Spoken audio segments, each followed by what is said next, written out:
Recently, I created the coolest Bioactive Plains Hognose Enclosure that I have personally ever seen. In today's video, I'm going to be showing you how.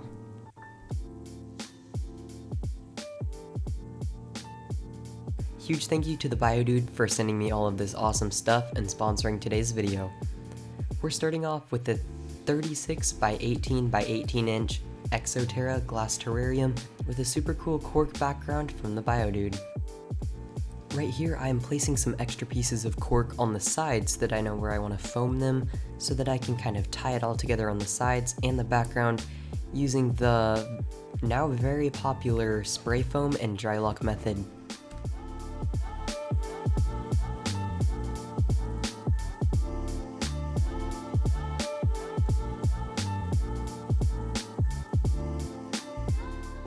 Once the spray foam had a chance to completely cure, it was time for me to get a razor blade and eventually a kitchen knife when the razor blade stopped working to carve off all of the shiny part of the spray foam so that it was the bubbly texture so that I could then paint it with dry lock. I mixed up my dry lock and added the dye and started painting. I ended up doing 3 to 5 coats depending on the specific spot on the sides so that it's nice and waterproof and looks somewhat similar to the wood.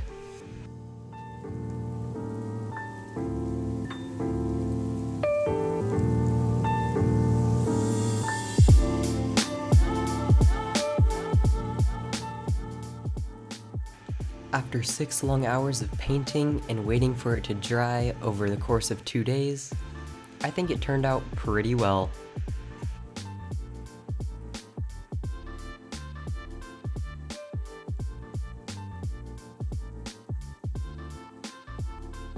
Let's light up the enclosure. Today I'm going to be using one of the Biodude's very own Solar Grow plant lights. They're a T5 high output bulb. They don't put out any UVB, so you can supply that separately, but basically this makes sure that your plants are happy and healthy, and in a bioactive enclosure, that's an important thing.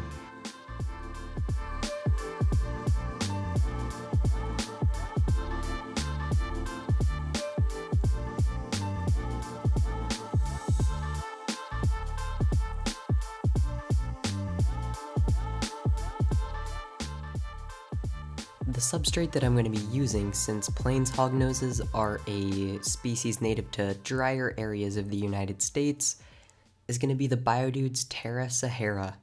This is a substrate originally designed for things like leopard geckos and bearded dragons, but it actually works really well for arid snakes as well, especially when you mix in some sphagnum moss, like you'll see me do later, to hold the burrows and all that stuff. It'll hold some humidity towards the bottom, and as you get towards the top, that will evaporate off so that your snake can have proper sheds, great burrows, in a natural environment.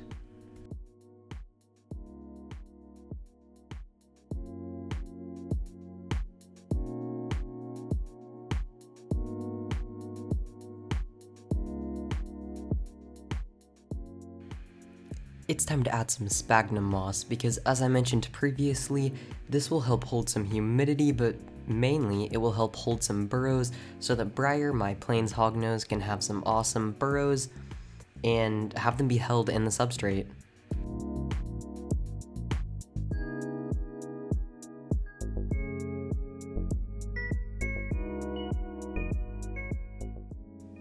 What's next, you may be asking? If you go on iNaturalist and look for plains hognose sightings in the wild, you often see them on rocks, so that's what I'm adding next. I'm going to be adding some Texas, Mexico, and Oklahoma flagstone and slate rock. Basically, this is awesome because it adds minerals to the soil, which is great for your isopods, and it makes a super cool basking spot for the hognose. Now, my mistake is you never want to stack it on top of soil. You can put a piece here and there on top of the soil, but never stacking it. So I had to dig up a bunch of soil from the side so that I could start making my stack right there so that she can have a nice little cave, and then I was able to fill back in the soil, as you'll kind of see as this process goes on.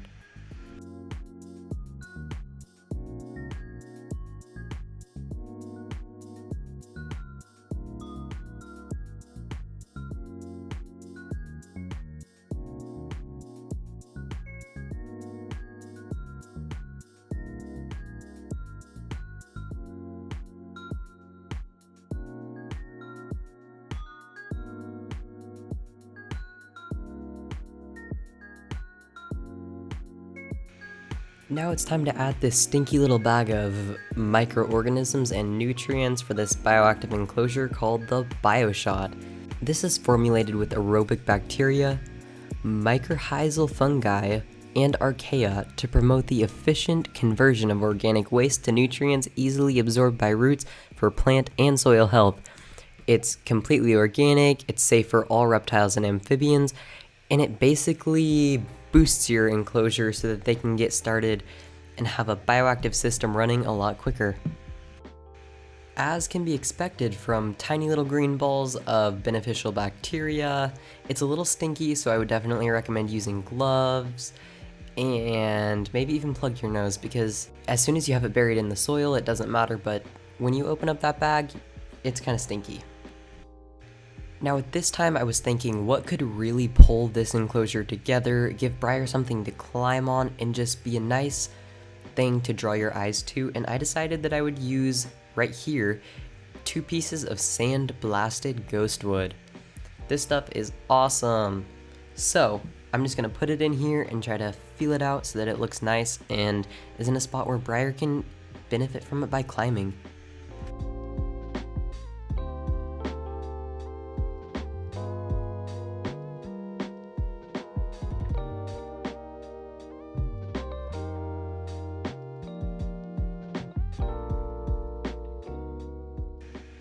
Next, I had a couple of biodegradables to play around with, and I don't know exactly what they are. I think they're like some hollowed out seed pods and nut pods or something. Not entirely sure, but basically they sit in there and look pretty, add some textural enrichment for your snake, and a place for the isopods to hide.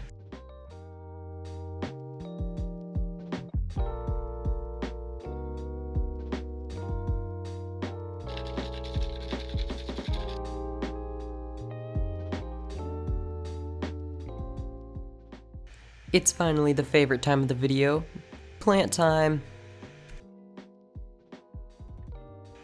First up, we have a classic plant that we all know and love, aloe vera. After this, we have the succulent 3-pack of 3-inch potted succulents. That is not what it's called on the website, but that's what I'm calling it. You don't quite know what you're gonna get, but you know it's gonna be good. If you know what these succulents are, comment down below. And another really pretty mystery succulent. And then we have a 6-inch potted elephant feed. That's a cute plant. Now that we have our plants and we know what they are, we're gonna take them out of the pots and stick them in the soil.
So any good bioactive enclosure needs isopods, but what are those gonna eat? Those are gonna eat your biodegradables, aka leaf litter. So I'm going to put in this a little bit at a time so that Briar, my hognose, can kind of bury it. So I'm just gonna toss some in right now, and then a tiny bit more every few days until I've gone through that whole bag. That way it can get naturally mixed through the soil so that the isopods can have some yummy little snacks.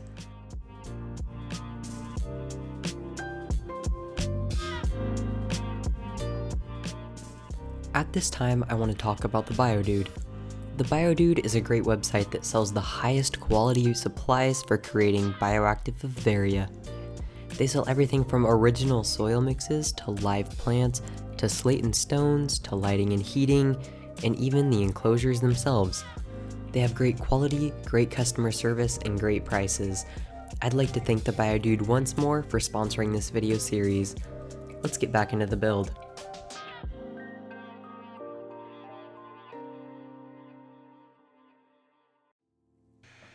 These are powder orange isopods, and they are part of our crustacean cleanup crew. They, along with their powder blue isopod counterparts, are going to be released into the enclosure to breed and eat up some of the decaying matter, so that other than spot cleaning, I won't really have to clean out this enclosure very much.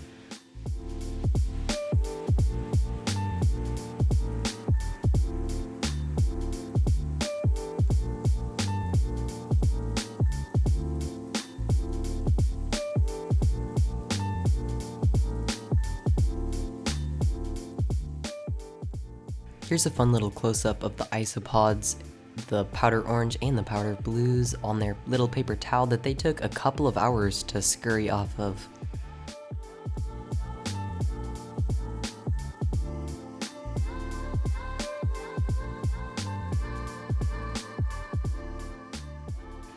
Now that the isopods are in, other than adding heating, which I'll be covering in the next video because that's a topic that's a bit more complex, we're all done with the enclosure. It's time for a little overview. I'm not going to talk about every detail since I did that while we were building it, so just enjoy the music and watch the clips.